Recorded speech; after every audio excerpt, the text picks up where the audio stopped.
Let's Get Married. When y'all wrote that thing, did you feel like that was gonna be the greatest song of all time? Man, I ain't gonna lie, people ask me that too. I don't know why. Yeah. But you know what I felt like? If I'm be totally honest, bro, when that song came out, as big as it was, it went to #1 twice, right? And so as big as that song was, I had the belief at that point in time that Columbia Records didn't really hold their black artists with the esteem that they used to. And I ain't gonna say that they used to because at first they didn't have a black music department. But at first Jermaine was kind of the black music department. So anything he gave them, they were shooting that shit through the roof. Yeah. Then they created their own black music department, which signed Destiny Child, Fugees, all kind of stuff. And they kind of looked at, to me, I felt like they was disrespecting Jermaine's records. Damn. So I went to Jermaine, I told him that, and I think I was able to make him understand where I was coming from, and shortly after he left. But I felt like for Let's Get Married to be such a universal topic, even though that album sold 3 million copies, it should have sold 7 or 8 million. Because it's such a universal topic. Exactly. Not because Jagged's so great. We talking about something that everybody damn near on the planet gonna do. Exactly. So yeah, in my mind, I thought the record should be a little bit bigger. And I felt like if we was in sync, it would have been. And I felt like if we was Backstreet, because you understand, that's what we was kind of more, you know what I mean? We was dealing with the machine of the white boy bands, you know what I mean? Versus what we do. Yeah. And it was like, you could see them like, they'll come out with a new record and they're promoting that shit on the Grammys or American Music Awards. Yeah. We come out with a new record, we on fucking 106 in Park. Yeah. So it's a game that the industry always plays, right? And it's like, the game is you ain't did enough, right? Yeah. But we're not gonna allow you to cover that ground to where you can do enough. It's like this. It's this game that they play with a lot of black artists. They'll tell you, this is not your demographic. We talking about middle, mainstream America. This is not your demographic, right? Yeah. But you'll come and promote in sync trying to do what we do, or trying to do what New Edition did, because they were more of a, you know, so, or Sam Smith trying to do what a Brian McKnight does. You'll promote the hell out that shit. And when we looking to gain different ground, you'll tell us we can't because that's not your demographic. This is mainstream America. This is pop. But pop is what people say pop is. There is no real form of pop music. You know what I'm saying? It's whatever's popular at the time. So we would have these issues with our label all the time, like us speaking out about certain things and they not liking it. And, you know, it just, to me, it kind of put us at a disadvantage in terms of our records being as big as they could have been. And we didn't know we was cutting our legs off like that. You know what I'm saying? We thought that we could bring certain things to their attention and it'd be addressed. Exactly. It'd be changed. It'd be addressed. What was it like fighting those battles behind the music though, man? Because you know, as fans, all we get to hear is the music and see the shows, but we don't know that you were back there fighting for your right to party the whole damn time. It's draining. Yeah. It's draining when, first of all, we know in the music industry how many labels lose money every year. You lose more money than you make in the music industry. So when you find something that's actually, you know, created its own little niche, you respect it. And to me, you try to keep that intact. And I felt like we were always fighting to be Jagged Edge. Like I can remember, this is a true story. Two of the execs at Columbia Records told us this story. So that's how I knew it was a true thing. After, it was either after Gotta Be or maybe He Can't Love You. Donnie Ienner, who was the head of Columbia Records at the time. And Donnie is a great dude. This is nothing against Donnie. I think he just didn't get it at the time that he should have. But I've always had love for Donnie. But so Donnie Ienner, in one of the music meetings that they would have at the label every week, I think it was every Wednesday back then, he basically kind of stood up in the meeting and said, what we need over here is we need a Boys to Men. Yeah.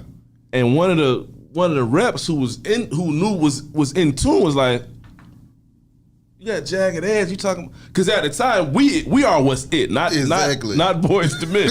Nothing against them, I love them guys too. But at this moment in time, we are what's it. Exactly. So he's like, man, you know, I know the grind is a little different. I know that it's a little bit more urban than Boys to Men, but you got Jagged Edge. Yeah. And that's what let me know we was never really gonna be understood at that record label. I've been doing this video stuff for a minute. Y'all know all the videos I talk about all the time, how many I have. And every once in a while, I do a video, and I don't really care about the outcome of it. I don't really care if ad money, if we make it, or they want to say this isn't suitable for ads. I don't really care. You know, the message needs to get out there. This is one of those, right? You know, a lot of y'all want to get signed, and a lot of y'all who watch me are minorities. I think majority of my audience is minority. And for those of y'all that are absent-minded or want to live in, you know, this delusional world that the rest of us don't, we live in the real world.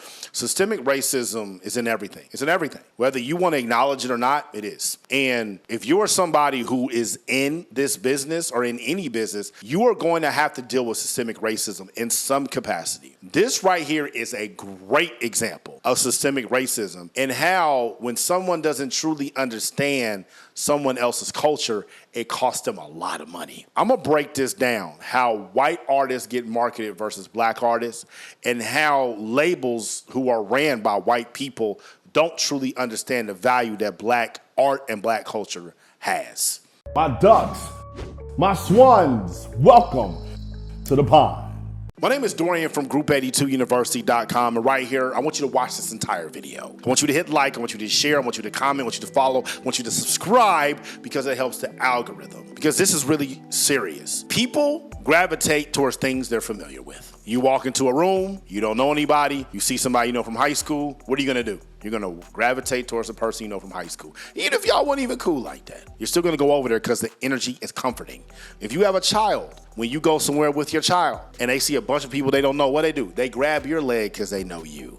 This is a natural human instinct. We gravitate towards what we know. However we're raised is what we know. And most people are raised around their own culture, which includes their own race. In the black community, we are more likely to be comfortable with black things, quote unquote, than white things, quote unquote. I know for a fact, damn near every black person I know is way more comfortable with black culture than anything that's non-black culture. That doesn't mean we don't enjoy other cultures. We're just more comfortable with our own culture. And this is pretty much the same for any other race. White people are going to be comfortable with white culture. Whatever you want to identify white culture is, that's up to you to debate on your own time. I'm not talking about that right here. But white people are going to be able to connect with other white people, right? Because y'all might talk the same. Y'all might wear y'all hair the same. Y'all might listen to the same music. Y'all might wear the same type of clothes. You might have the same conversations. Your dad and his dad might have went to the same school, might have played the same sports. You know, when I got to college, all the black people was playing spades. All the white people was playing euchre. What the fuck is euchre? I had to learn that from white people. But other white people might be like, hey man, you want to play euchre tonight? Oh yeah, let's play. Like, what the fuck y'all talking about? It's a different culture. So when you get people inside these companies, they're going to gravitate towards what they think works based on what they know. When you're white in this country, it ain't about race. It doesn't have to be.